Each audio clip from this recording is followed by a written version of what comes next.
অনেক ইচ্ছা ছিল লেখাপড়া শেষ করে সরকারি একটা চাকরি করব, কিন্তু সেই আশাটা পূরণ হয়নি।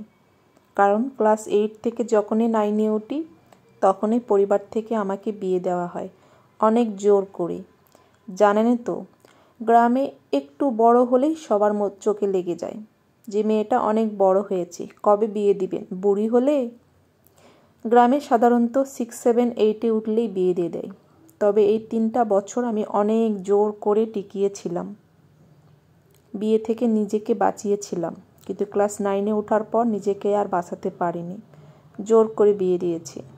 আর জানেন তো, নিম্ন শ্রেণীর নিম্ন মধ্যবিত্ত পরিবারের মেয়ে হলে কথাই তো নাই, সবাই কানপড়া দিতে থাকে। মেয়ে অনেক বড় হয়েছে, এখনও বিয়ে দেন, বয়স হয়ে গেলে চেহারা নষ্ট হয়ে যাবে, ভালো পাত্র খুঁজে পাবেন না, এই সেই নানান কিছু।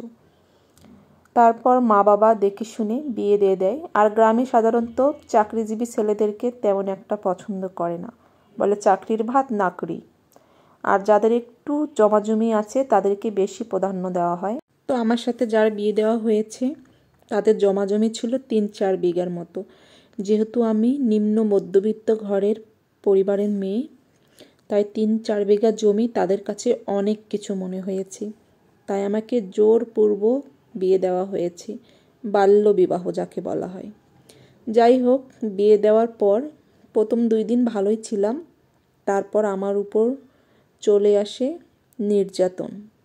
এই নির্যাতনটা ছিল যৌতুকের নির্যাতন। প্রথমে তারা বলেছিল কিছুই নেবে না, কিন্তু বিয়ের পরে তারা অনেক কিছু চাপ দেয়, যেমন মোটরসাইকেল দিতে হবে, ফ্রিজ দিতে হবে, ঘরের ফার্নিচার দিতে হবে। কিন্তু আমার পরিবার যেহেতু ছিল নিম্ন মধ্যবিত্ত, এত কিছু দেওয়ার সম্ভব ছিল না, কারণ আমাদের কোনো জমাজমি ছিল না, অন্যের ক্ষেত খামারে কাজ করত। তো যাই হোক, এভাবে দিন চলতে চলতে আমার বিয়ের 1 বছর চলে যায়। তারপরে একটা আমার বাবু হয়। ভেবেছিলাম বাচ্চা হওয়ার পর সব কিছু ঠিক হয়ে যাবে, কিন্তু না, উল্টো আরও নির্যাতনের পরিমাণটা বাড়িয়ে দেয়।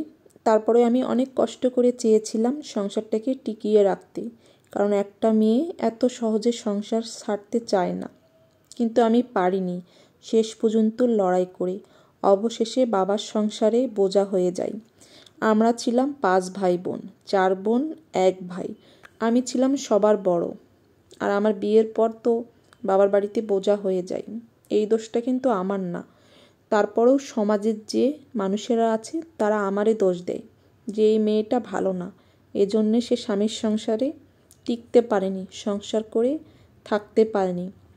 আসলে একটা সমাজে কোনো কিছু হলেই, সংসার না হলে একটা মেয়েকেই দোষারোপ করা হয়, ছেলেকে না।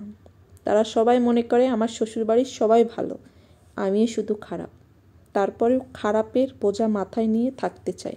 এই সমাজ নারীকে কিছু দিতে পারে না, দিতে পারে মিথ্যা অপবাদ, যেটা নিয়ে একটা মেয়েকে তিল তিল করে বেঁচে থাকতে হয়।